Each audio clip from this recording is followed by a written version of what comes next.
Hello friends, क्या हाल चाल। बढ़िया एकदम। आज की इस वीडियो में हम बिहार डीएलएड 2024 का इम्पोर्टेंट जीके जीएस क्वेश्चन करेंगे, जो कि इंट्रेंस एग्जाम के लिए उपयोगी होगा। तो इस वीडियो को आप अंत तक जरूर देखिए। इसमें हम क्वेश्चन के साथ साथ कंसेप्ट भी करेंगे, ताकि एक क्वेश्चन से आपका अनेक क्वेश्चन बन सके। तो सबसे पहला इसमें कंसेप्ट और क्वेश्चन आप बोल सकते हैं। तो इसमें पूछा जाएगा आपसे क्वेश्चन कि त्वरण का इंग्लिश होता है एक्सेलरेशन। त्वरण कौन सी राशि है? अगर राशि पूछेगा तो त्वरण एक सदिश राशि है। तो त्वरण को ए से सूचित किया जाता है, स्मॉल ए से। और त्वरण का ऐसा मात्रक जो होता है किलोमीटर पर सेकेंड स्क्वायर, या मीटर पर सेकेंड स्क्वायर, या सेंटीमीटर पर सेकेंड स्क्वायर होता है। तीनों में से अगर जो आपका ऑप्शन में दिया रहेगा उसके अनुसार आप उसमें टिक मार सकते हैं। तो इसका फॉर्मूला होता है त्वरण का A = V-U/T। V होता है वेलोसिटी माइनस का U होता है इनिशियल वेलोसिटी बटे T होता है टाइम। अगला कंसेप्ट और क्वेश्चन है वेलोसिटी। वेग क्या है? तो वेग एक सदिश राशि है। अगर वेग आपसे पूछा जाता है कि वेग कौन सी राशि है, तो वेग एक सदिश राशि है जिसका SI मात्रक मीटर पर सेकेंड होता है, या किलोमीटर पर सेकेंड, या सेंटीमीटर पर सेकेंड होता है। अगर इसी की जगह पर आपको चाल पूछ देगा, कौन सा? तो चाल एक अदिश राशि है। चाल कौन सी राशि है? अदिश राशि है। चाल में दिशा नहीं होती है, जबकि मैग्नीट्यूड होता है। मैग्नीट्यूड होता है चाल में, लेकिन दिशा नहीं होता है, इसलिए चाल को अदिश राशि कहा गया है। कौन सा राशि कहा गया है? चाल एक अदिश राशि है। दोनों का SI मात्रक जो है मीटर पर सेकेंड, या किलोमीटर पर सेकेंड, या सेंटीमीटर पर सेकेंड होता है। वेग का भी SI मात्रक वही होता है जो कि चाल का SI मात्रक होता है। अगला कंसेप्ट है जो कि बायोलॉजी सेक्शन का है। रिक्तिका को घेरने वाले झिल्ली को क्या कहते हैं? तो रिक्तिका को जो घेरने वाले झिल्ली को टोनोप्लास्ट कहा जाता है। क्या कहा जाता है? टोनोप्लास्ट।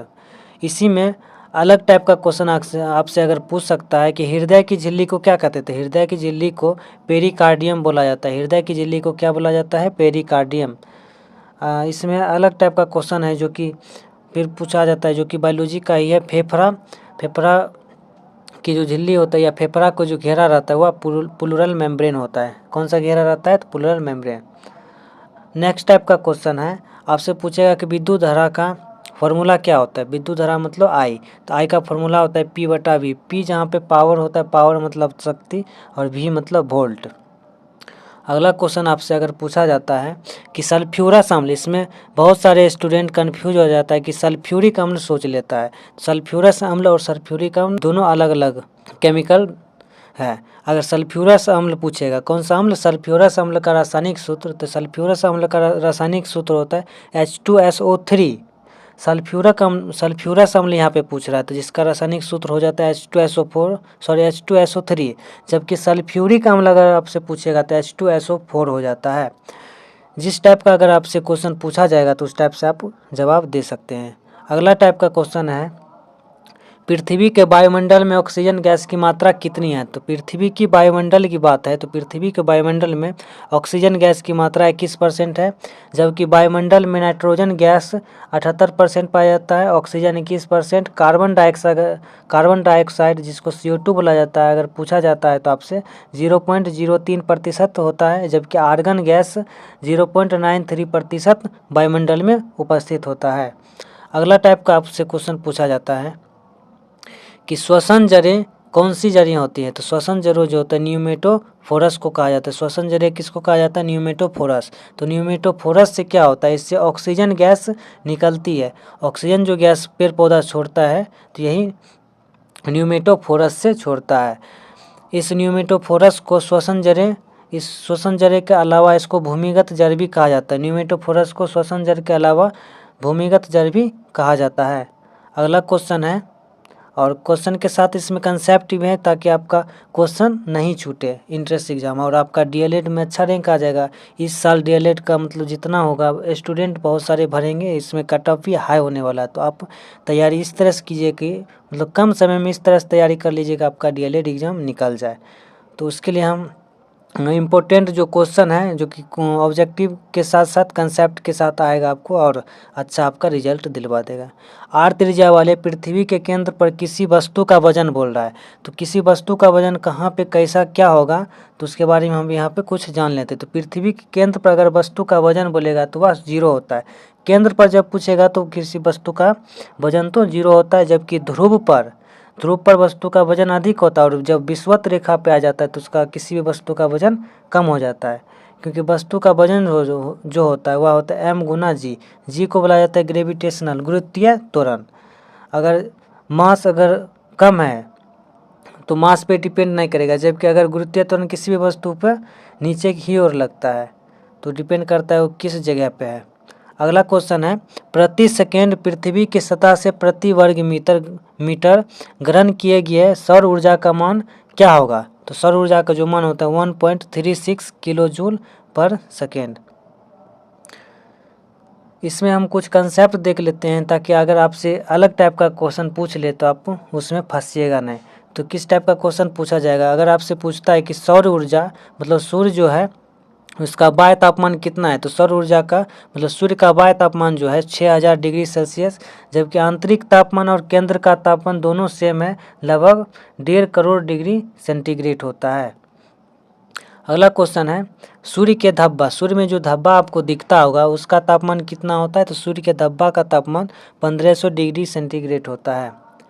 नेक्स्ट टाइप का क्वेश्चन है और कंसेप्ट भी है, नाभिक सूर्य में ऊर्जा का कारण क्या है? तो सूर्य में जो ऊर्जा का मेन कारण है नाभिकीय संलयन।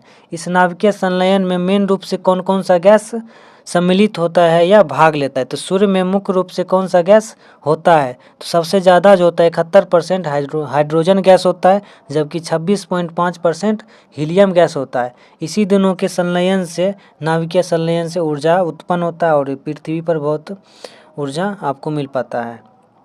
अगला टाइप का क्वेश्चन है, चिपको आंदोलन का मुख्य उद्देश्य क्या था? तो चिपको आंदोलन का मुख्य उद्देश्य जो था वन संरक्षण था।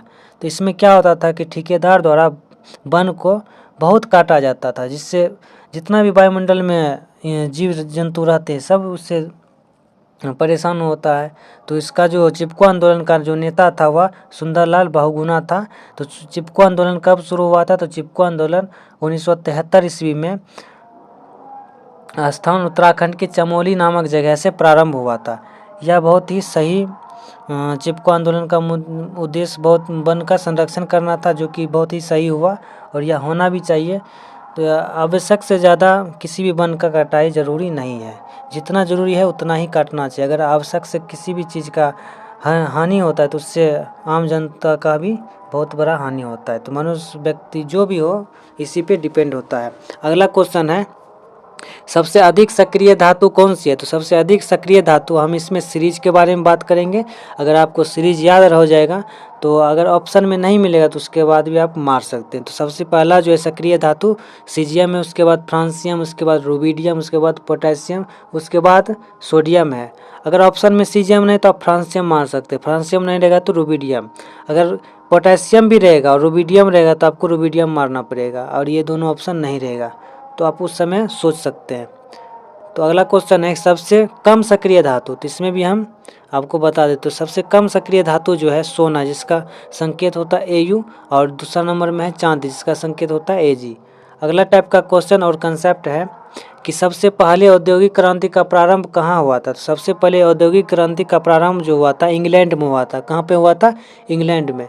किस शताब्दी में? तो 18 से 19वीं शताब्दी के बीच हुआ था। तो किस कपड़ा से हुआ था? तो सूती कपड़ा उद्योग से, क्योंकि कच्चा माल जो था ना बहुत अधिक मात्रा में वहाँ हो गया। तो अब कच्चा माल के लिए सेल भी जरूरी चाहिए, तो सेल के लिए उद्योग लगाना पड़ा। तो किस उद्योग से अगर पूछेगा तो वस्त्र उद्योग से। तो इसका मेन कारण था कि रुपया भी ज़्यादा हो गया था और कच्चा माल भी अधिक हो गया था, तो उसको रख के तो सराएगा नहीं, इसलिए कंपनी अगर फैक्ट्री खोल देता है तो उससे दूसरे को भी फ़ायदा होगा, उसको भी फ़ायदा होगा। इसलिए वहाँ सबसे पहला इंग्लैंड में यही सूती कपड़ा उद्योग से वहाँ औद्योगिक क्रांति का प्रारंभ हुआ था। अगला टाइप का क्वेश्चन है जो कि इसमें MVBI क्वेश्चन ही होगा, जो कि इंट्रेंस एग्जाम की दृष्टि से बहुत ही रामबाण है। एक तरह से आप मान सकते क्वेश्चन अगर कर लीजिएगा तो आपसे क्वेश्चन बनेगा 100%। अगला क्वेश्चन है, कौन सी पे फसल बोल रहे थे? पे फसल का मतलब होता है पीने वाला फसल, जैसे चाय हो गया, कॉफ़ी हो गया, इसी तरह से बहुत सारे हो गए। तो भारत दुनिया में अग्रणी है और उत्पादक और निर्यातक बोल रहे हैं। उत्पादक मतलब उत्पाद भी करता है, निर्यातक मतलब एक देश से दूसरे देश पहुंचाता भी। तो कौन सा पे फसल है? चाय। तो चाय के मामले में जो भारत दूसरा नंबर पे आता है, जबकि चीन प्रथम नंबर पे आता है। चीन कौन सा स्थान पे आता है? प्रथम स्थान पे। दूसरा नंबर पे भारत आता है। निर्यातक में भी यही फंडा है, जबकि निर्यातक में प्रथम स्थान पे श्रीलंका आ जाता है, दूसरा स्थान पे भारत। अगला टाइप के क्वेश्चन है, और अगर आपसे क्वेश्चन पूछा जाता है कि चाय की उत्पत्ति, तो चाय की उत्पत्ति चीन से ही हुई थी। कहाँ से हुई थी? चीन से ही। चाय का जनक भी आप बोल सकते हैं, चाय का जनक चीन को ही कहा जाता है। अगला टाइप का क्वेश्चन है, भारत में सबसे ज़्यादा उत्पादन किस, भारत में चाय का उत्पादन, वो विश्व की बात था। इससे पहले जो क्वेश्चन किए थे वह विश्व में था, और अब भारत की बात है। तो भारत में सबसे ज़्यादा चाय का उत्पादन किस राज्य में होता है? तो सबसे ज़्यादा चाय का जो उत्पादन होता है असम होता है, असम में होता है, जो कि प्रथम पोजीशन पे है। दूसरा नंबर पे है पश्चिम बंगाल। सेकेंड स्थान पे कौन सा है? पश्चिम बंगाल। प्रथम स्थान पे असम, दूसरा नंबर पे पश्चिम बंगाल। अगला टाइप का क्वेश्चन है, भारत की वित्तीय राजधानी कहाँ है? तो भारत की वित्तीय राजधानी मुंबई को कहा जाता है। किसको कहा जाता है? मुंबई को। फाइनेंशियल कैपिटल इसी को बुलाया जाता है। वित्तीय राजधानी का मतलब होता है financial capital. Financial capital of India किसको कहा जाता है? मुंबई को। ध्यान रखते हुए चलेगा। इसी में हम इसी से रिलेटेड और भी क्वेश्चन इसमें कराते हैं। इसमें कंसेप्ट वाइज है कि भारत की राजधानी, भारत की जो राजधानी कैपिटल ऑफ इंडिया, तो भारत की प्रथम राजधानी कहाँ थी? तो भारत की प्रथम राजधानी कोलकाता थी। कहाँ पे थी? कोलकाता। और वर्तमान राजधानी कहाँ है?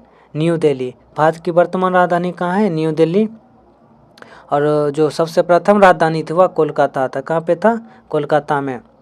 और इसका वित्तीय राजधानी कहाँ है? मुंबई। भारत की वित्तीय राजधानी अगर बात करें तो मुंबई है, जबकि आईटी या अंतरिक्ष राजधानी पूछेगा तो बेंगलुरु हो जाएगा। कहाँ हो जाएगा? बेंगलुरु। इससे आपको किसी भी टाइप का क्वेश्चन पूछेगा तो आप जवाब दे दीजिएगा।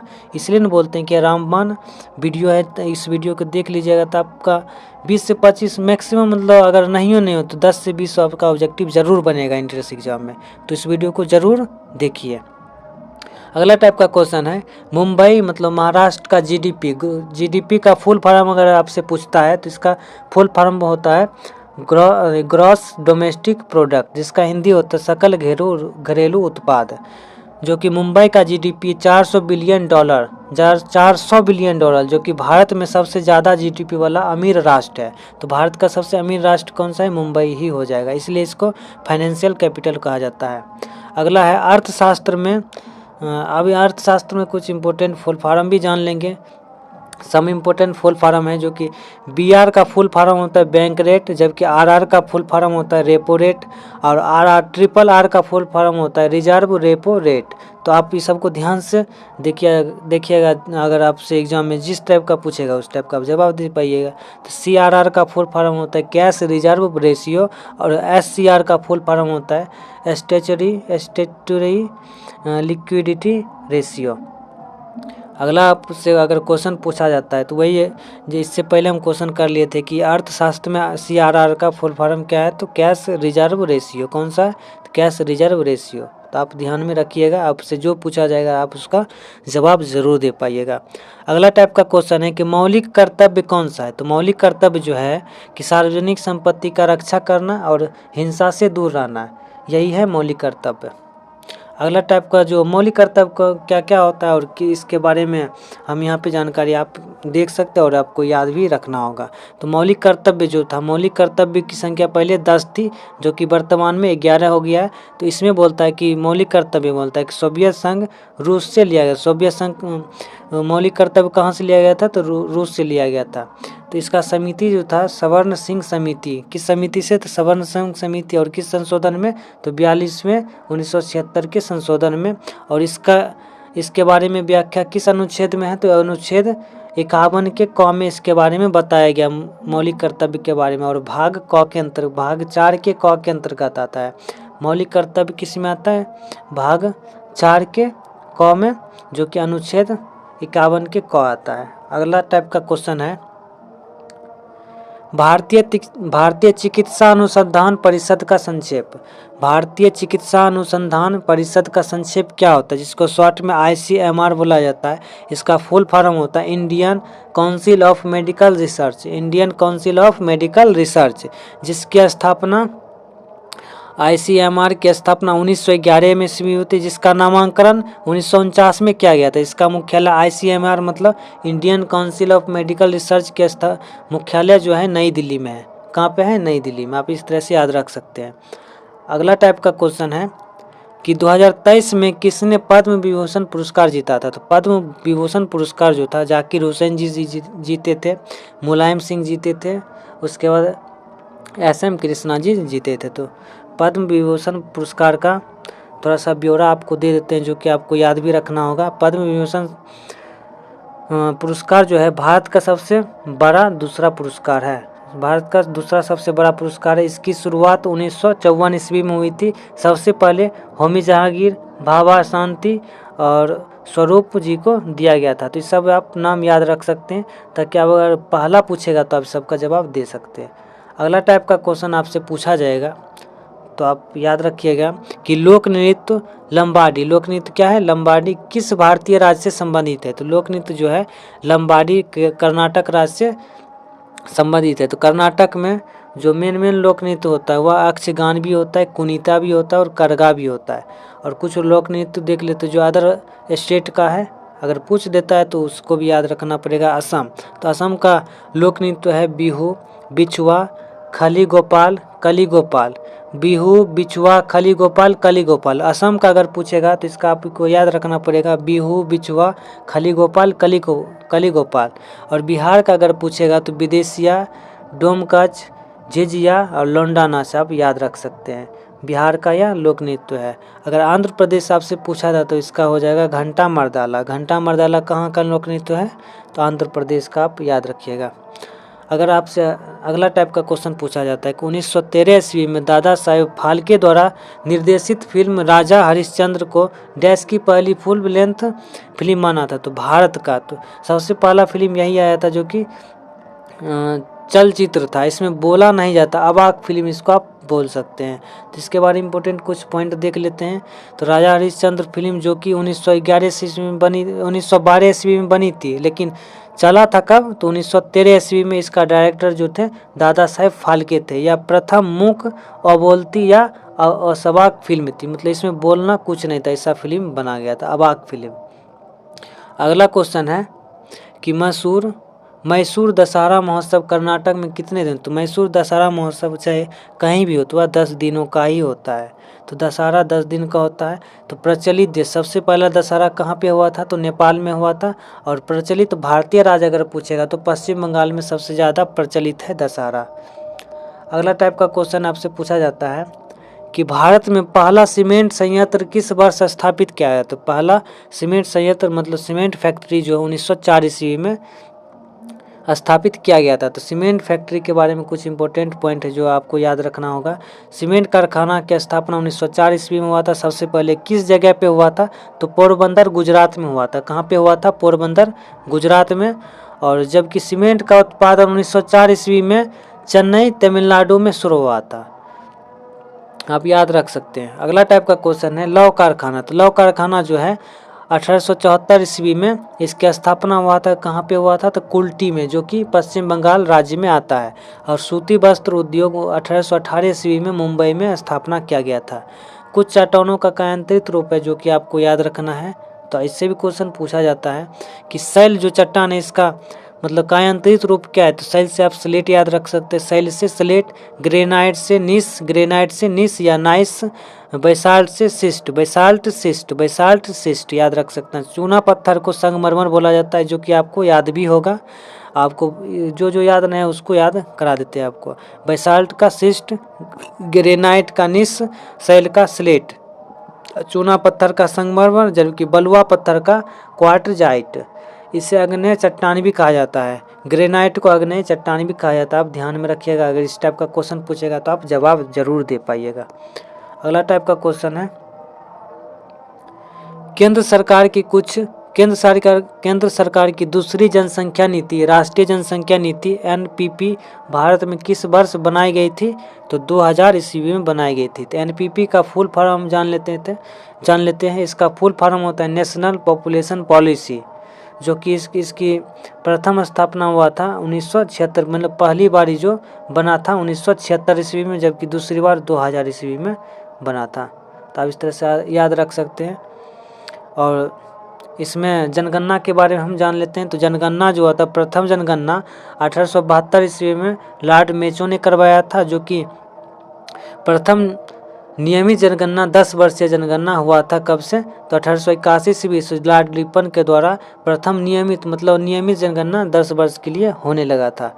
अगला टाइप का क्वेश्चन है कि सुकन्या समृद्धि योजना, सुकन्या समृद्धि योजना द्वारा बालिका का खाता कितने वर्ष तक खोला जाता था? जबकि सुकन्या समृद्धि योजना की बात आएगा तो 10 वर्ष या उससे कम वर्ष के लड़कियों के लिए ही खोला जाता है, जिसकी शुरुआत 2014 ईस्वी में हुई थी। किसके शासनकाल में? तो यही हो जाएगा नरेंद्र मोदी जी के शासनकाल में इसकी स्थापना हुई थी।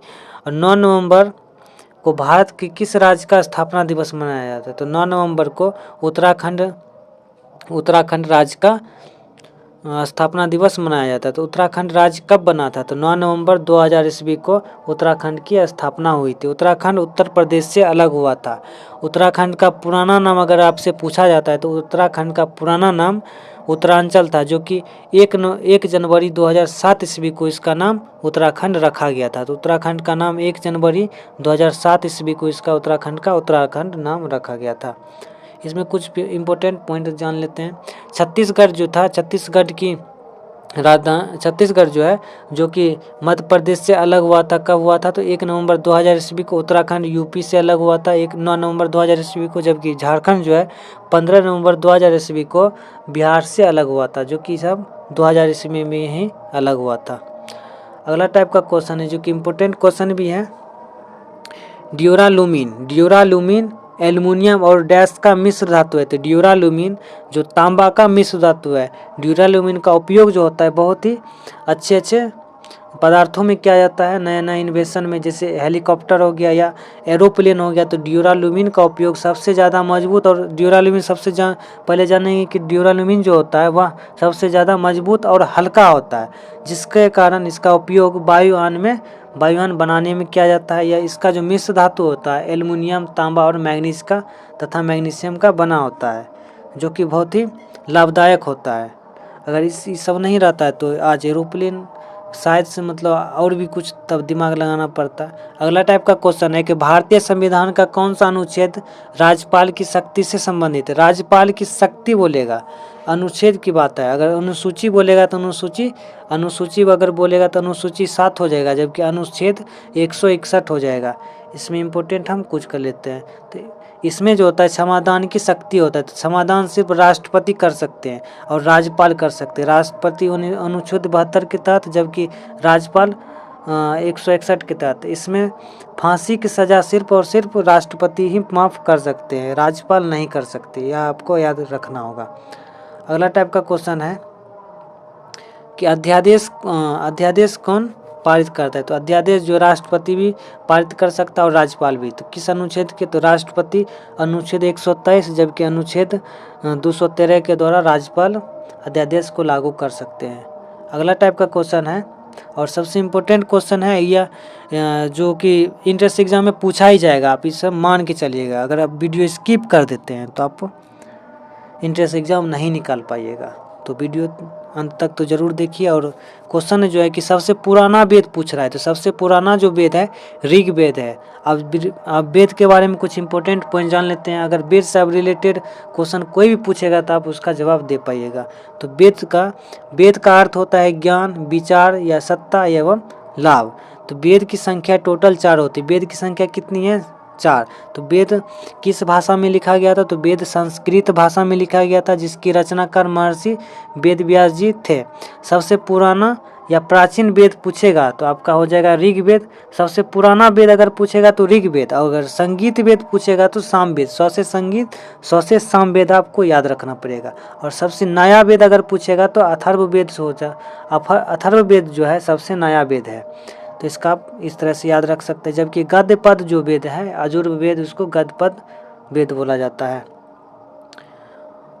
कुछ पॉइंट है जो कि अगला टाइप का क्वेश्चन है कि जम्मू कश्मीर के किस जिले के केसर को जीआई टैग दिया गया? तो कि जम्मू कश्मीर के किस जिले की बात है? तो जम्मू कश्मीर के किश्तवाड़ जिले में केसर के लिए इसको केसर टैग दिया गया था। केसर का जो खाने वाला भाग होता है इसको वतिकाग्र बोला जाता है, जिसको इंग्लिश में स्टिग्मा बोला जाता है, जीआई का फुल फॉर्म होता है जियोग्राफिकल इंडिकेशन टैग, जिसको भौगोलिक सांकेतिक भी कहा जाता है, जिसकी स्थापना जीआई टैग की स्थापना 2003 ईस्वी में हुआ था। और यह 10 वर्ष के लिए किसी भी राज्य को दिया जाता है या किसी भी स्थान को दिया जाता है अगर उसका क्वालिटी अच्छा और सबसे ज़्यादा उत्पादन होता है। तो सबसे पहले जो जीआई टैग दार्जिलिंग को दिया गया था। सबसे पहले जीआई टैग किसको दिया गया था? दार्जिलिंग को। किसके लिए? दार्जिलिंग कहाँ पे है? तो पश्चिम बंगाल में है। तो किसके लिए दिया गया? तो चाय के लिए दिया गया था 2004 ईस्वी में। जबकि 2003 ईस्वी में इसकी स्थापना हुई थी और 2004 ईस्वी में दार्जिलिंग को इसका टैग दिया गया था। तो भारत में सबसे ज़्यादा केसर का उत्पादन अगर पूछेगा तो जम्मू कश्मीर का किश्तवाड़ जिला हो जाएगा। जबकि विश्व में अगर पूछेगा तो विश्व में आपका क्या हो जाएगा? ईरान। तो विश्व में सबसे ज़्यादा केसर का उत्पादन कहाँ होता है? ईरान में। अगर इसी टाइप का वीडियो ऑब्जेक्टिव के साथ साथ कंसेप्ट भी अगर आपको जानना है तो वीडियो को लाइक एंड चैनल को सब्सक्राइब जरूर कीजिएगा। तो बिहार डीएलएड का हर एक क्वेश्चन आपसे बन जाएगा ताकि आपका जो इंट्रेंस एग्ज़ाम है आपका निकल पाएगा। तो चैनल को ज़रूर सब्सक्राइब कीजिएगा और वीडियो को लाइक ज़रूर कीजिएगा। Thanks for watching this video.